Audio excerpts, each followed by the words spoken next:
Arthur Schopenhauer decía que los seres humanos permanecemos en el tiempo a través de la materia. Y justamente hay que entender si es que las mujeres en distintas generaciones hemos podido materializar muchas cosas. Aquí tenemos a una mujer que nace en Argentina, radicada en México, pero que ha habitado en distintos lados también del mundo. Y lo menciono así porque gracias a las historias que cuenta, pues atraviesa muchas realidades de todas las mujeres del mundo. Y es que los temas de género no solamente son tema de Latinoamérica, de México, sino en todos lados, todas tenemos asuntos que resolver. Temas, por ejemplo, como la vejez, el tema, por supuesto, de la realización de nuestros sueños, el tema de la participación en lo político, más allá de lo familiar o de lo de casa. Vamos a platicar el día de hoy con Ana Gallardo. Ella es artista, pero también es feminista, hace revolución de la mano del arte y por supuesto el día de hoy platicaremos sobre este gran personaje a través de Conversando en el 21. Por supuesto, les agradezco que nos dejen entrar en sus hogares o en sus redes sociales si es que nos ven a través de ahí y pues vamos a platicar. Ana, gracias, un gusto platicar contigo. Pues bueno, la materia, ¿no? Que es parte de lo que nos hace pues constantemente en el tiempo, nos da una lectura de quiénes somos. Han sido pocas las mujeres que han quedado a posteriori gracias a lo materializado, ¿no? ¿Cómo miras esta postura de filosofía? Bueno, primero gracias por la invitación y por visitarme en la exposición en la que estamos ahorita. Y en realidad me interesa mucho lo que dices tú sobre la materia, ¿no? Esta idea de que es lo que queda, es lo que atravesamos, es lo que somos y es lo que queda para la posteridad, ¿no? La idea de que el barro somos compost y ese compost tiene una memoria y es lo que somos y lo que vamos a dejar como legado, ¿no? Entonces eso primero me parece súper interesante lo que estabas diciendo. Y después en la situación de la materia y las mujeres, ¿no? Que es un tema que siempre es un conflicto, que lo ha sido, que es un conflicto de la vida de la humanidad en este sistema en el que habitamos. Y en la actualidad me parece que se está dando batallas o estamos dando batallas que son importantes. Es un momento de mucha violencia también, pero acá las mujeres y las mujeres viejas y las mujeres históricas estamos teniendo una presencia que creo que nunca se tuvo en el mundo del arte, por lo menos, ¿no?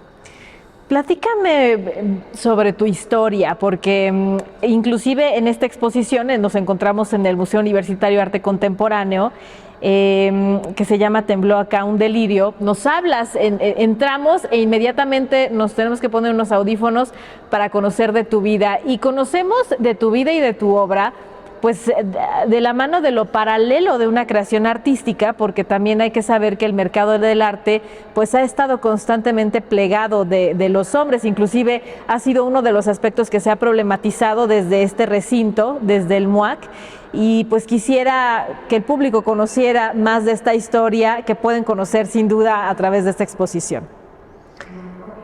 La exposición arranca con una pieza. La exposición tiene muchas capas, ¿no? De lectura, de la construcción y después de lectura. Una de las capas que tiene es la violencia en la vida de las mujeres y mucho tiene que ver con el trabajo, cómo las mujeres trabajamos, hemos trabajado y cuál es el futuro de nosotras una vez que salimos del mercado capitalista, ¿no? Entonces, la primera pieza, que es un CV laboral, donde, o sea, es un CV, es lo que te piden cuando vas a trabajar, te piden el CV, ¿no? Presenta tu currículum. Y en el mundo del arte también ha sido muy importante, y es muy importante, y es un conflicto cuál es tu currículum, ¿no? Porque da cuenta de algo que también es raro y es extraño, porque muchas veces uno quiere trabajar de algo, no tiene la experiencia necesaria, pero sí tienes la experiencia, el saber, y un saber que a lo mejor no está anclado en cómo debe hacerse ese trabajo, ¿no? A veces es más, tienes una herramienta más intuitiva, más informal, súper eficiente, pero el sistema quiere que sea así, ¿no? Entonces el currículum da cuenta de que parece que eso que el sistema quiere tú no puedes hacer porque has trabajado o has estado en tal exposición. Entonces hay una crítica al mercado laboral y al mercado laboral del arte, y es una crítica también al mercado del arte en el sentido de que hasta hace muy poco tiempo nosotras, las mujeres de mi generación y más adultas también, no entrábamos en ese mercado del arte. O sea, era muy difícil vender nuestras obras, es muy difícil tener el mismo precio que tiene un artista hombre con la misma carrera, incluso habiendo trabajado doblemente. O sea, porque nosotras, para trabajar, para sostener una carrera que además esa no entra en el circuito del mercado, de galerías o legitimación, tenemos que hacer millones de cosas para sostener la vida artística. Entonces esa pieza da cuenta un poco de eso, de todos los trabajos que he hecho yo en mi vida hasta un determinado momento de la edad, para sostener mi vida, la vida familiar, la vida de mi hija, ¿no? Como todo trabajo, como si además el trabajo artístico no fuera un trabajo, ¿no? Entonces esa pieza reflexiona, arranca la exposición abriendo un poco ese panorama, ¿no?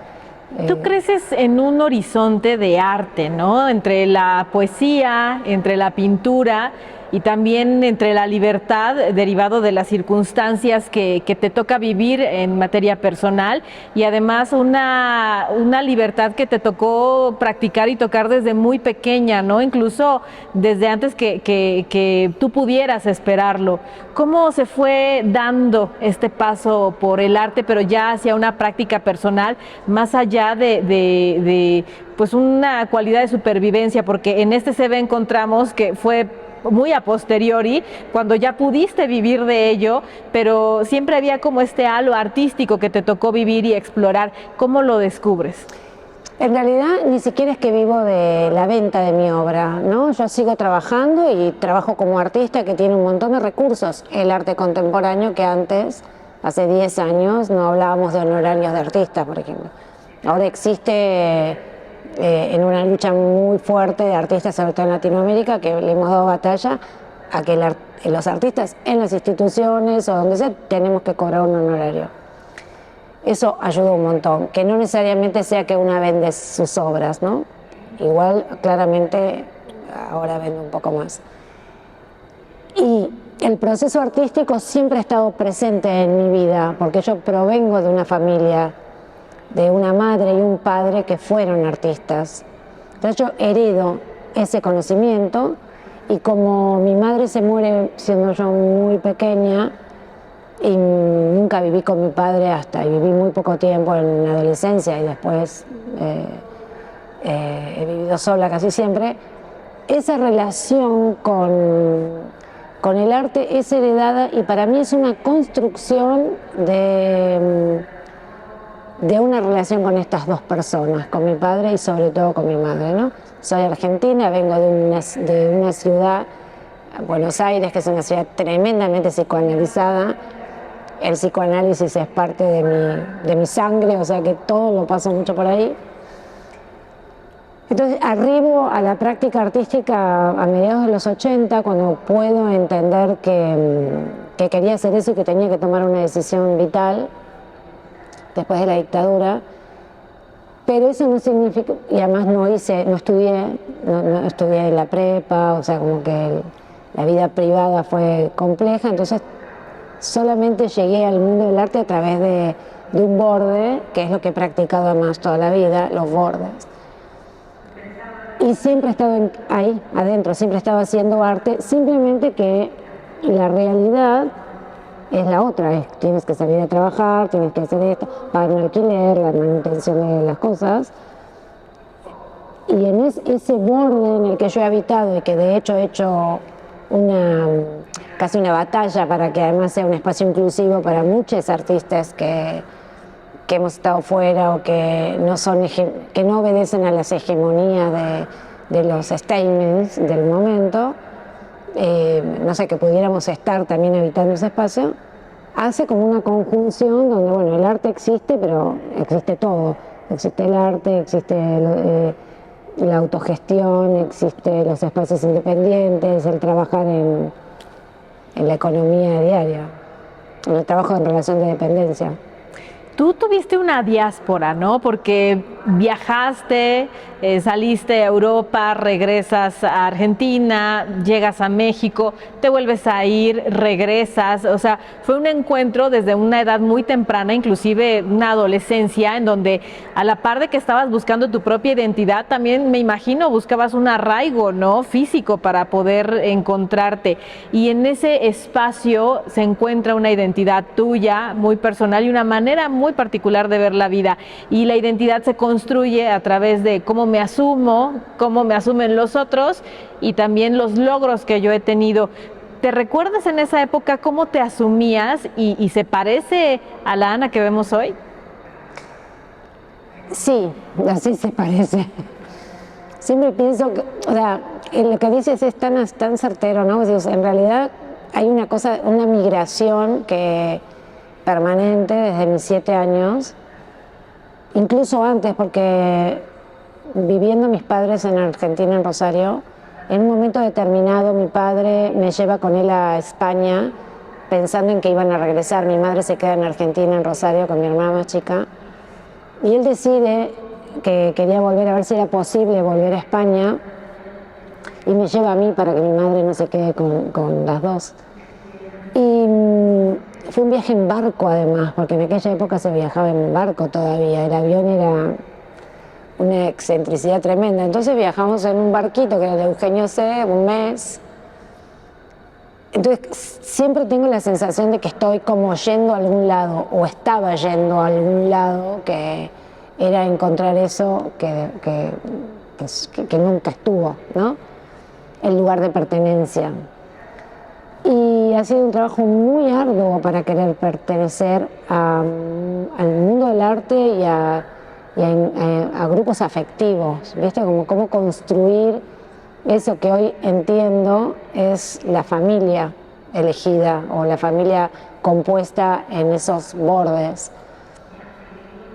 Y es raro porque uno quiere pertenecer a un lugar al cual no pertenece y sin querer cumplir las reglas que este sistema impone, ¿no? Como siempre era, yo quiero hacer esto, pero a mi forma. Entonces siempre estás excluida en un punto. No puedo hablar de exclusión tampoco porque claramente soy una persona que ha tenido los privilegios de poder decidir, para empezar, ¿no? Entonces, es el mayor privilegio es tener conciencia de en qué momento uno decide lo que decide. Entonces, siempre estuvo esa sensación, yo quiero pertenecer a esto, siendo adolescente, los grupos de amigos, y mis amigas eran muy diferentes, entonces nunca encajaba, era la rara, ¿no? Siempre la extraña. Finalmente logré tener amigas muy profundas que todavía con algunas sigo conversando después de casi 50 años y construir a pesar de la diferencia. Y es una batalla ganada porque es arduo, ¿no? Aceptar la diferencia es muy ardua y yo siento que lo hemos logrado con muchas amigas y con mis compañeras actuales, no sé, es lo mejor que me puede haber pasado, en entender que llego a esta edad haciendo las cosas con mucho esfuerzo, pero logrando algunos objetivos, o algunos deseos, ni siquiera es objetivos, sino bueno, yo quiero esto y lo quiero así, ¿no? Y los dolores para transitar eso son muchos, pero la vida es así, es dolorosa. Hablaba al inicio que eras revolucionaria porque constantemente has estado corrompiendo el status quo, ¿no? Desde las temáticas de tu arte hasta las cuestiones también personales tuyas, cómo te asumes. Entiendo que mucho de tu arte tiene que ver, podría leerse como autobiográfico, pero en realidad es la biografía de tantas mujeres que nos parecemos en las experiencias y tal vez no somos tan distintas, pero tal vez es que nos ha faltado explorarnos en lo público, en lo político, inclusive en lo personal, para salir de donde nos han dicho que debemos de ser, pertenecer y estar, para poder asomarnos a otras realidades. Me encantaría que en la segunda parte de este gran programa pudieras platicarme sobre estos temas que han sido tus ejes de vida y también de obra, que es el tema del envejecimiento. Has trabajado también fuertemente sobre temas del aborto, has trabajado sobre las violencias sistematizadas que hemos vivido las mujeres y las has trabajado desde diversos horizontes estéticos, artísticos, pero también en una resistencia que ha estado muy presente en ti como persona y por supuesto en tu trabajo. Entonces, ¿qué te parece si nos vamos al segundo bloque a través de esta muestra? Nada más cerraría con que me dijeras qué significa para ti resistir. ¿Será esa palabra la que te ha marcado también durante tu práctica profesional y personal? Sí, no sé si es esa resistencia como la pensamos. El resistir es el aguantar, no el estar sosteniendo algo. Me gusta más pensar en la resistencia, en la táctica de las guerrillas, ¿no? La resistencia en la clandestinidad que permite planificar lo que viene. ¿Viste? Sin tanta conciencia, porque tampoco es que he tenido esa conciencia siempre, la tengo más ahora en estos últimos años, sí creo que he habitado y he construido la resistencia en la clandestinidad para planificar otros mundos, y creo que lo sigo haciendo todavía. Me encanta esa resistencia, no la de resistir a aguantar. No aguanto nada, planifico sin que me vean en comunidad, ¿viste? O en el colectivo, en las amigas, no sé. Perfecto, pues estamos platicando con Ana Gallardo desde el MUAC, aquí en Conversando en el 21. Vámonos a corte y regresamos.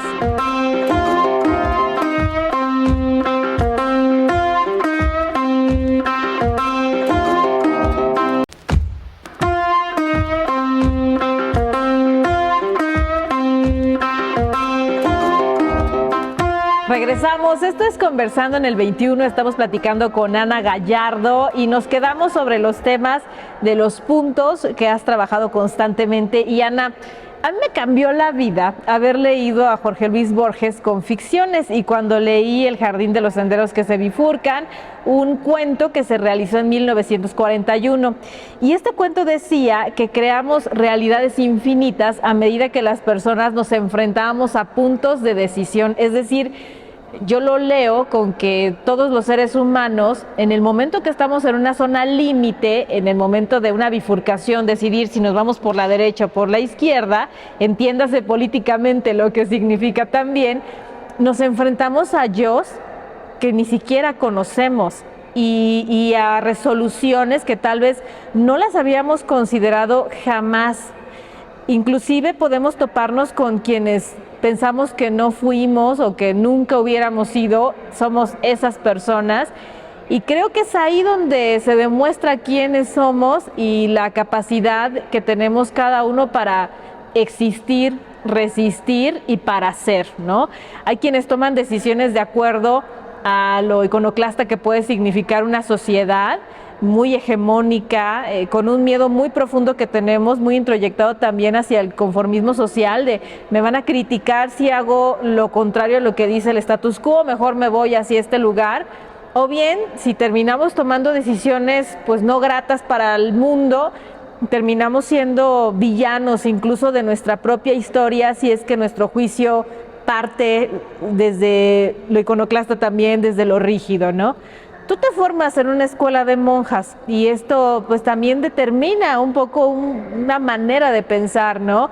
Además te formas en los años 60, donde también era una educación bastante clásica, las mujeres tenían pues más que un clásica. Rol y no se podía pasar de ahí. Se hablaba de la realización de las mujeres en la medida que tuviéramos hijos. Incluso pues las mujeres fueron muy valiosas en la Segunda Guerra Mundial, 15 años, 20 años antes de que tú estuvieras activa en el mundo, pues en la medida de cuántos hijos pudieran tener las mujeres, a manera de preservar un linaje muy especial, ¿no? Entonces, por eso me gusta hacerte esta pregunta de cómo fue esta bifurcación que te lleva a elegir conscientemente o inconscientemente, tú me dirás, estos temas que son tu bandera, como lo habíamos platicado, pues las violencias, creo que ahí engloba todo, ¿no? Las violencias, y de ahí podríamos subdividirlas en el tema de la vejez, en el tema del aborto, en el tema de la maternidad, en el tema de la violencia, incluso me parece obstétrica, en varios temas por los cuales muchas nos entretejemos, ¿no? ¿Cómo se da? En realidad,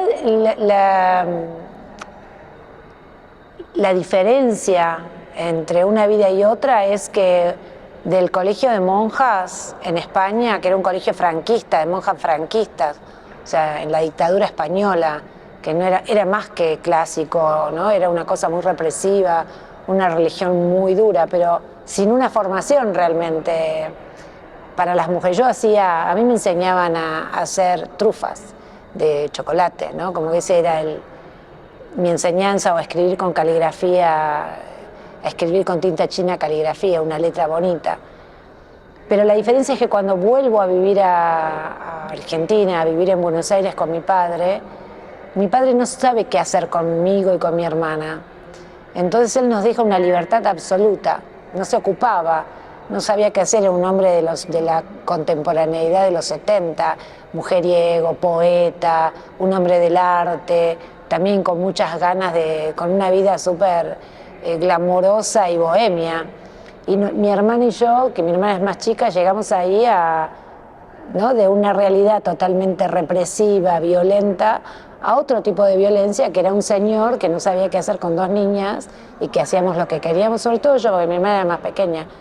Entonces, cuando ingreso a ese mundo nuevo, amigas que ya eran un poco más grandes que yo y que tenían una libertad, que sabían de cosas que yo no sabía, empiezo intuitivamente a entender el otro mundo, en una Buenos Aires moderna, en una Buenos Aires pre-dictadura, con una política muy marcada, que igual yo no estaba, o sea, no era que estaba ingresando en el mundo de la política, sino que además yo me voy muy chica de mi casa y tenía que trabajar, entonces también la vida laboral de una adolescente que tenía que pagar sus gastos, era imposible entender o ingresar a un mundo claramente. Entonces ingresé a un mundo que era el de tener que trabajar, dejé de estudiar, y rebelde, tremendamente rebelde. Y en ese tránsito, y sobre todo post dictadura, es cuando yo comprendo y entiendo lo que mi cuerpo y mi herencia como mujer había transitado o estaba transitando, y lo que yo quería del arte. Había algo intuitivo que yo quería del arte, que era lo heredado, no lo que es.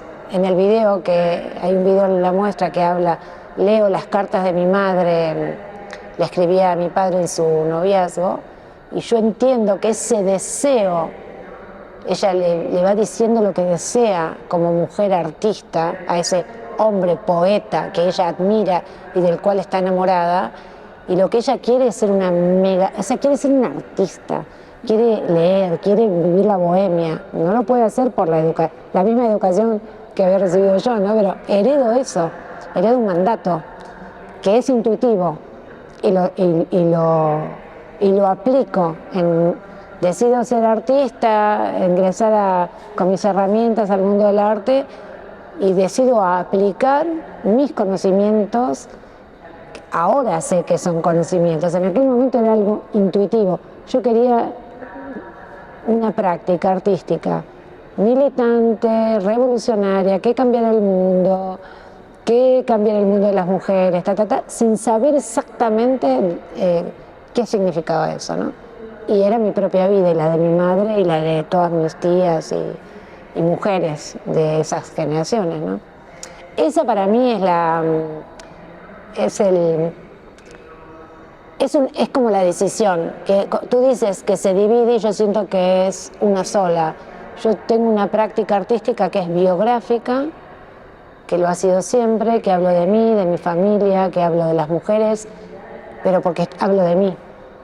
No hablo de las mujeres, hablo de mi vida como mujer y entonces converso y encuentro mujeres que han tenido a lo largo de cada etapa los mismos problemas. Si hablo del aborto, estoy hablando de mí como mujer, con mis decisiones como mujer joven, con las dificultades que tenía el tema en Argentina y mis compañeras, y ni siquiera mis compañeras, ¿no? También hablaba de un tema de clase, porque claramente una mujer como yo o una chava como yo era fácil, era difícil, pero era más fácil llegar a un lugar donde, aunque sea clandestino, poder pagar un aborto, pero una chava de condiciones sociales muy distintas a las mías no podía ni elegir dónde ir, ¿no?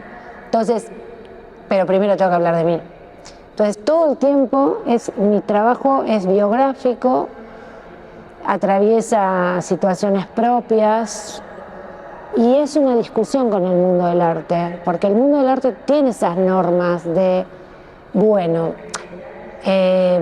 lo biográfico, no es importante hablar de lo biográfico, a nadie le importa, tú tienes que hablar de los problemas del mundo. Y eso lo hacen los hombres intelectuales de la academia, que han leído a otros hombres que están diciendo cómo hacer la práctica artística.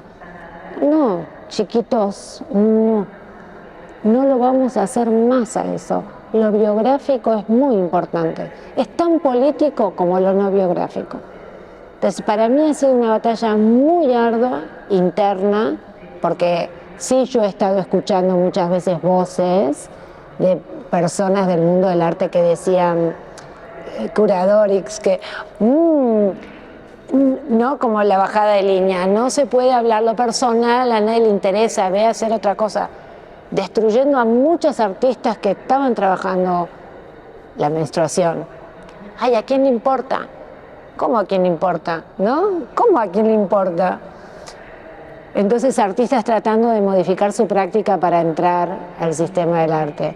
Pues no, ¿saben qué? No importa, vamos a hacer un mundo aparte. ¿Se entendió? Inclusive se decía que lo personal era tildado como trabajo de autor, ¿no? O sea... Claro, y de mujeres de... Ay, las señoras, que las chicas hablando de su menstruación. ¿No? Perdón, te interrumpí. Estábamos platicando justo antes de entrar aquí sobre las problemáticas que no están habladas, ¿no? Y hablábamos también que entre nosotras encontramos redes de apoyo, redes de contención y platicamos sobre las cosas que nos pasan. Y justo estaba viendo en la mañana una pieza de Francisco de Goya de La Aquelarre. Y se dice que La Aquelarre es la reunión de mujeres brujas y pues que ahí discutían de diversos temas, pero en esta pieza estaba el demonio en la parte de en medio y las mujeres alrededor. Y pienso que tal vez las discusiones, me parece una buena manera o símil de ponerlo, porque este demonio, que son las discusiones que las mujeres sí tenemos en nuestros espacios íntimos con nosotras mismas, son demonios para la sociedad. Son temas que no quieren ser vistos, que no son testimoniados, de los cuales no se habla, no se problematiza y demás. Por ejemplo, estaba pensando en la vejez, ¿no? A partir de los 40 más o menos fue cuando distintas mujeres, sobre todo psicólogas, feministas, comenzaron a explorar el tema de la vejez, y después por los 60 ya se establecieron dinámicas de gerontología, ¿no? Sobre todo en Argentina, en los Estados Unidos, pero solamente para hablar sobre el tema de lo paliativo que tenía que hacerse para trabajar de la vejez. Pero en pocas ocasiones hemos tenido la posibilidad de poder conectar con las historias de los procesos bajo los cuales, sobre todo las mujeres, viven la vejez. El hombre no habla de la vejez. Para el hombre es activo políticamente, esté grande, esté joven, siempre tendrá este papel, pero a nosotras nos toca todavía una violencia más por vivir, que es el tema de la violencia estética, la violencia que se vive cuando una mujer ya tiene determinada edad y pasa a la menopausia, por ejemplo, que ahí podríamos vivir violencia obstétrica y por supuesto, pues ya lo que la mujer no pudo conseguir en su etapa útil, cuando nos han enseñado que las mujeres tenemos ciertas armas y muchas están enfocadas al tema de la belleza. En el momento que envejecemos, nos quedamos desarmadas y ahora, si no tuvimos hijos o ya los tuvimos y ellos ya crecieron y no tenemos una vida política, ¿qué hacemos, no, Ana? ¿Cómo tú ves este papel de la mujer en la vejez? Bueno, lo veo violento.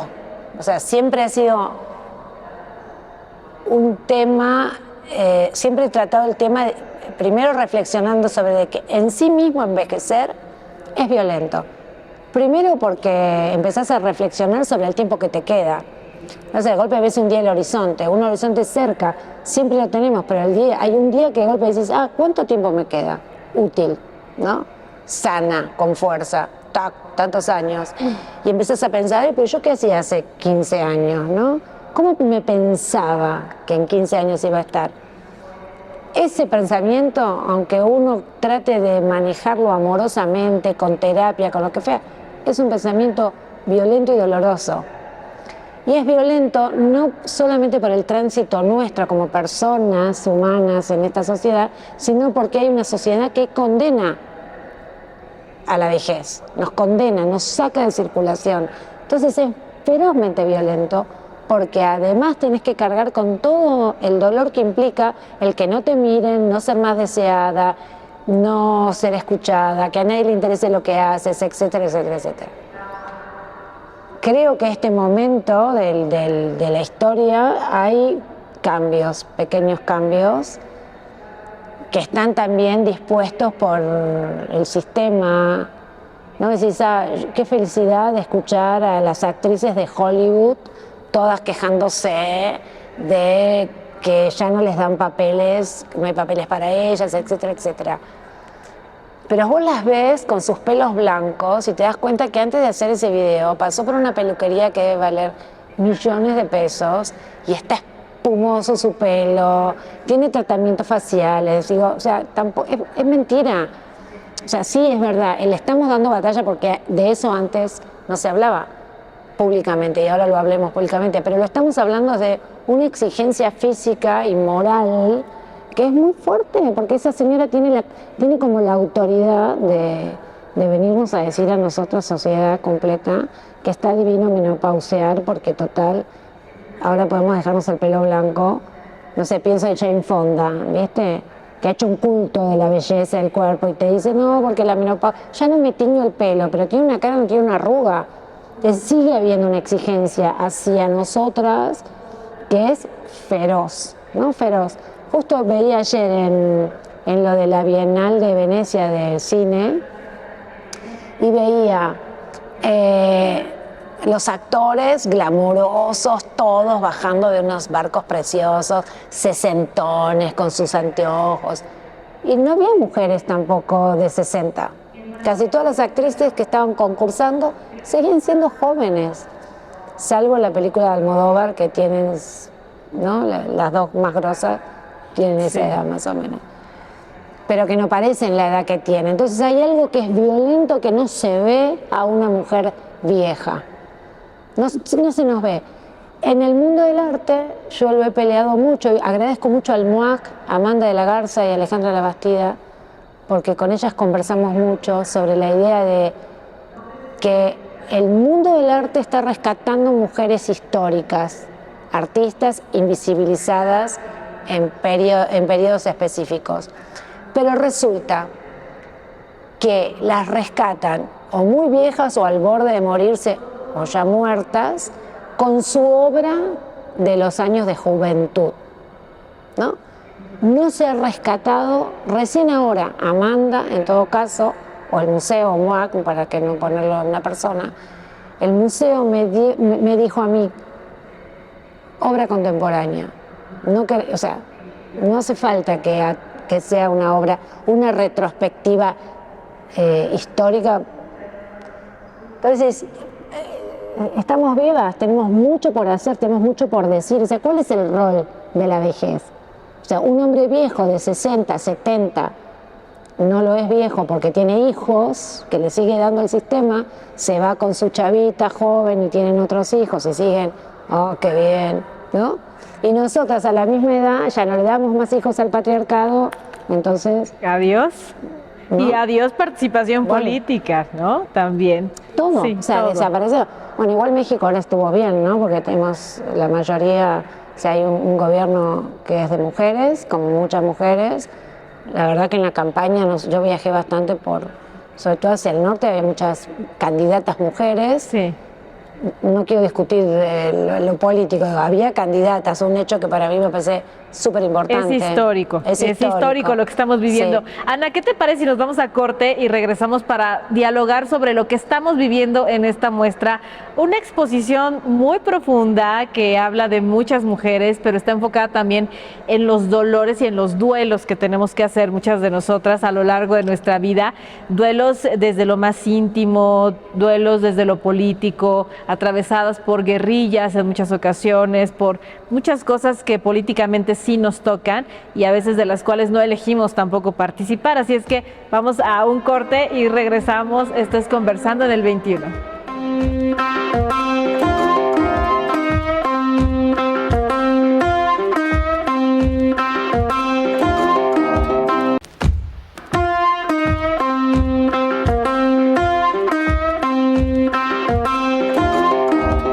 Regresamos para la parte final de esta charla con Ana Gallardo, que bueno, es una larga vida, una larga trayectoria, varios temas, pero si ustedes quieren conocerla, pues pueden encontrarla a través de internet, por supuesto, pero aquí en el MUAC, en la sala 9, está esta exposición que se llama Tembló acá un delirio, y es una serie de proyectos que ha realizado en los últimos 20 años para poder hablar sobre las mujeres y poner en el estado del arte a las mujeres, que yo creo que es lo que tenemos más urgencia.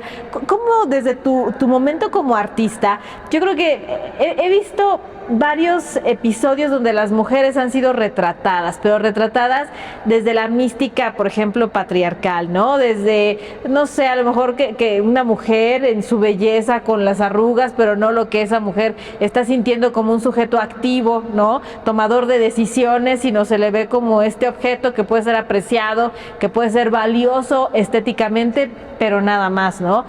¿Cómo tú has notado que se ha problematizado a las mujeres desde el estado del arte? ¿Y cuál es esta respuesta que da el MUAC junto con Amanda de la Garza, que fue la exdirectora de este recinto, que uno de sus proyectos pues ya de cierre de este 2024 fue traerte a esta sala para mostrarnos esta exposición? Bueno, en realidad... ¿Cómo veo retratadas las mujeres? Es un poco lo que te había dicho, ¿no? Esta cosa de la diferencia entre las que podemos decir que es bien la menopausia y el resto de las mujeres que no pueden decir que es bien la menopausia. Ese es un punto. Mi decisión de trabajar con el tema de la vejez en el momento en que lo hice fue cuando yo me convertí en una mujer menopáusica y yo no tenía referentes con quien hablar, no los veía, porque no había en el cine, porque la diferencia era entre un artista joven, una actriz joven haciendo un papel de no sé qué, y la abuela, ¿no? No había un intermedio, eso que tú decías hace un rato. ¿Cuál es ese tránsito? No sé, en Argentina yo en aquel momento no tenía con quién conversar sobre el tema. Ver, ¿no? Me subía al metro, no sé, no había un modelo. Entonces decido armar una pieza que tuviera que ver con una conversación con esas mujeres que en aquel momento eran mayores que yo y estaban en la edad que yo tengo ahora. O sea, ¿cómo transitamos eso? Entonces apareció todo un trabajo de 20 años que se llamó primero Un lugar para vivir cuando seamos viejos, que era la idea de generar mi propio geriátrico que tuviera ese espacio donde yo iba a vivir con las personas que yo quiero vivir y con las condiciones en las que yo quería vivir. Y habría que pensar, no pienso en la película de Almodóvar que justo premiaron, que tiene que ver con la decisión de la muerte digna Y nosotros en aquella pieza hace 20 años reflexionábamos sobre el derecho a la eutanasia, ¿entendés? ¿Cómo quiero morir? No solamente cómo quiero vivir, y cómo quiero vivir los últimos años de mi vida y qué muerte decido yo tener, ¿no? Es decir, si no, o sea, como es un tema que todavía la sociedad nos debe, ¿no? Es decir, el derecho a la muerte digna. Entonces, ese lugar era esa pieza arrancaba ahí con un grupo de mujeres con las que yo empecé a trabajar, y eso ha sido el despliegue de estos 20 años, donde voy conversando sobre lo que estamos haciendo nosotras las mujeres ahora viejas. O sea, de golpe, cuando desapareces de toda mirada, obligatoriamente te tienes que encontrar contigo, porque si tienes ganas de seguir haciendo cosas. Y entonces, en ese encontrarte contigo, aparecen los deseos frustrados. Yo hubiera querido bailar y no me dejaron. Ahora lo voy a hacer, porque además nadie me mira. Entonces, por eso tengo ahí una resistencia clandestina que es, no me vas a ver y te voy a preparar una bomba, que es, voy a bailar y de golpe voy a aparecer en un escenario y la familia dice, ¿pero qué estás haciendo? Estoy trabajando bailarina con 70 años. ¿Viste? Decís, ese es como el eje principal de Escuela de Envejecer, el trabajo en la tercera edad, mujeres maestras que se convierten en maestras de sus proyectos, de sus cosas fracasadas y que son aprendidas ahora a nuestro modo. Entonces yo quiero, ¿quién me va a venir a decir? Siempre digo lo mismo, ¿qué me van a decir a mí que yo no puedo cantar? No sé, nadie me puede decir no cantes, porque ¿con qué derecho vas a callar mi voz, que además tiene una voz de toda una vida, de lucha? Voy a cantar como quiero. ¿Qué es cantar bien? Líricamente, buena entonación. ¿Qué? No. Entonces, eso es el eje de esta exposición. Y de eso se desprenden varias piezas de ese eje, donde voy atravesando y reflexionando sobre mi biografía vieja, con encuentros con mujeres con las que he trabajado distintos periodos o distintos problemas biográficos además, ¿no? Encontramos como distintos, como tú mencionabas, una exposición que se puede leer desde distintas ópticas. Encontramos tu CV, pero también encontramos el cantar y el sentir de una mujer que lo pierde todo, y perderlo todo para una mujer es perder también a un hijo, ¿no? Perder a su marido. Si entendemos que esta mujer no fue sujeta de una participación política activamente en su territorio, y su participación mayoritaria es en la familia, y su todo se vuelve su familia, su hijo, pierde todo en el momento que la despojan de su espacio, y que ella tiene que encontrarse en una búsqueda constante por encontrarse, en encontrar a los otros. Esto fue una pieza que me conmovió muchísimo. ¿La de Guatemala? ¿Cómo fue este encuentro? Platícanos. No, Bitácora Guatemalteca es una pieza que tiene que ver con una mujer que a los 16 años ingresa a la lucha armada en Guatemala. Y hasta los 95 creo que fue el proceso de paz en Guatemala, y ella durante todos esos años vivió en la montaña, vivió en la selva, moviéndose, bueno, todo lo que implica ser una guerrillera en territorio latinoamericano. Fueron muchos años, porque ingresó con 16 años. En una Guatemala donde sí matan a su padre, uno de sus hermanos, o sea, en un conflicto muy particular. Y yo en los años 80, viviendo acá en México, fin de la década, colaboré de alguna manera haciendo unos trabajos específicos con una de las ramas de las guerrillas guatemaltecas, hacía unos viajes. Y entonces ya, ahora en este nuevo periodo de regresar a México hace ya 8 años, 8 años, empecé a querer como repensarme en aquella época, en mis 80, fin de los 80, por qué yo, viniendo de un país que había tenido una dictadura y había tenido movimientos armados, decido involucrarme casi ya a mis 30 en este movimiento. Entonces empecé a trabajar sobre ese punto, sobre qué hacía yo, y hay un video que habla de qué hacía yo mientras María estaba en la montaña, yo qué hacía en Argentina. Y salí a buscar mujeres, decidí salir a buscar mujeres, hacer un viaje por Guatemala que pudiera encontrarlas y que pudiera encontrarme alguna de estas señoras. Y por supuesto fue imposible porque tenían un nombre de un seudónimo, entonces decidí hacer un viaje como hacia el fracaso de las utopías, de las utopías de los 60, de la juventud, de una Latinoamérica que había querido una cosa, un fracaso violento en el que estamos habitando de una u otra forma, ¿no?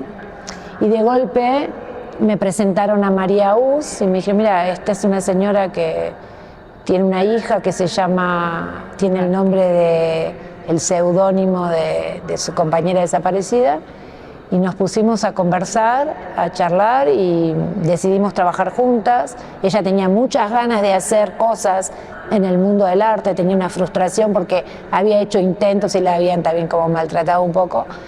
Entonces dijo, bueno, hagamos lo que yo tengo a mano es esto, ¿por qué no hacemos esto juntas?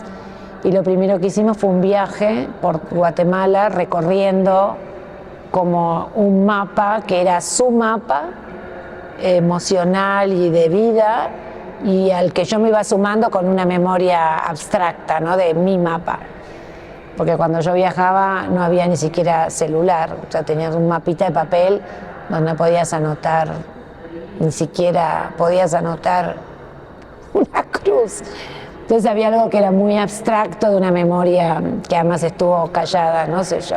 Es la primera vez que cuento eso, nunca había contado esa activación, ese activismo que tuve. Entonces es como, era bueno, ¿cómo conversamos? Entonces nada, fue como una reconstrucción de un trabajo de memoria que hicimos juntas. Ella escribió un texto que lo conversamos, lo ensayamos, hicimos una pequeña publicación que ella soñaba con una publicación, es un fanzine. Dibujé ese paisaje de ella, pero también como mío. Hay algo, cuando empezás hablando de la materia, hay algo que me interesa mucho cuando te digo que somos memoria, y es que las dos piezas, o las piezas en general, que hay otras, trabajo mucho el barro, ¿no? Porque el barro es memoria. Yo decido trabajar con la memoria de la violencia que contiene este barro, ¿no? Las cuerpas desaparecidas, cuerpas violadas, cuerpas enterradas, Y esa memoria, ese barro me está contando algo. Y el carbón es igual, los dibujos que están en Guatemala, en esa pieza, son dibujos de carbón que no está fijado porque es un cuerpo vivo, está en permanente mutación esos dibujos. Bueno, y tiene que ver con eso, con lo que nos está contando la tierra. De hecho, tuviste una participación justamente en una bienal con un trabajo colaborativo con barro, ¿no? En donde solicitaste al público que trabajara sobre los temas que pedían para la vejez, ¿no? Bueno, esa es una pieza, la trabajé muchos años también, terminé en la Bienal de Venecia. Trabajé con las mujeres de la cárcel de Venecia. La pieza siempre fue en colaboración con gente de muchos lugares a lo largo de varios años. Es un ritual mexicano de Oaxaca, de la Virgen de Juquila, no sé si ha sido, pero ahí la gente hace con barritos sus deseos y lo deja ahí. Y a mí eso me parece alucinante porque eso va acumulándose con la misma tierra que van dejando los pedimentos, y la cosa vuelve a surgir y están los huecos de tierra y llueve y todo se empasta y uno agarra otro barrito ¿no? y deja ahí sus sus pedidos. Entonces yo tomé ese ritual. Lo único que modifiqué fue pedirle a la gente que se imaginara vieja y que lo que deseara o le pidiera a quien quisiera pedirle algo era un deseo para su propia vejez. Entonces, bueno, esa pieza se ha ido trabajando a lo largo de varios años con esa estructura, y la última fue en Venecia, donde trabajé con las mujeres en la cárcel. Solamente pude sacar sus pedimentos, ellas no pudieron salir, obviamente, no podían salir a ver sus piezas en la Bienal. Fue un trabajo muy conflictivo para mí por la confrontación tremenda de la Bienal y la cárcel, y la conversación con ellas de esto que te digo de los privilegios, ¿no? O sea, cada vez que yo les preguntaba o conversábamos sobre el futuro, claramente ellas no podían pensar un futuro, ¿no? O sea, yo puedo pensar un futuro, ellas no podían, no tenían herramientas, todas extranjeras, migrantes, no había ninguna italiana, ninguna europea de este lado, ¿no? Era fuerte la pieza, y después yo salía a la Bienal y era como... ¡oh! Y tiene eso, el barro que contiene y te está contando algo, no solamente, o sea, en la cosa acumulativa y en la memoria colectiva es donde se produce el hecho de resistencia. Claro. Ana, ya nos tenemos que ir, me encantaría quedarme más tiempo platicando contigo, pero me parece que tu exposición junto con esta charla y las participaciones en distintos medios de comunicación pues nos dan a la tarea de entender que las mujeres hemos sido sujetas del patriarcado, ¿no? Pero que nunca es tarde para salir de esta cárcel que nos hemos también impuesto, que nos han impuesto, en la que también hemos participado para salir y ser sujetos deseantes, ¿no? Y practicar nuestros deseos, pues más vale antes que después, ¿no? Sí. ¿Qué le dirías al público que te ve y por supuesto invitarlo a que visiten esta muestra? No, eso, como que primero que vengan y recorran la exposición en el MOA, que tiene muchas capas además de estos temas, y después eso sí, ¿no? Que haga cada uno lo que cada une lo que quiera, ¿no? Que nos agrupemos con la gente que nos quiere, que nos puede aportar ideas nuevas, fuerza, que salgamos de los grupos de dolor y de maltrato. No sé, es re difícil, pero es lo que creo que hay que hacer. También yo le sumaría que este demonio del aquelarre en el que todas participamos lo llevemos a la esfera pública para problematizarlo todos, no nada más nosotras. Sí, por suerte las chavas más jóvenes ya, ¿no? Ya lo están haciendo. Pero faltamos nosotras, sí, las de más edad. Sí. Ana, gracias y un gusto platicar contigo. Muchas gracias. Pues nosotros aquí nos despedimos. Esto es Conversando en el 21. Gracias por vernos y pues nos encontramos en la próxima. Adiós.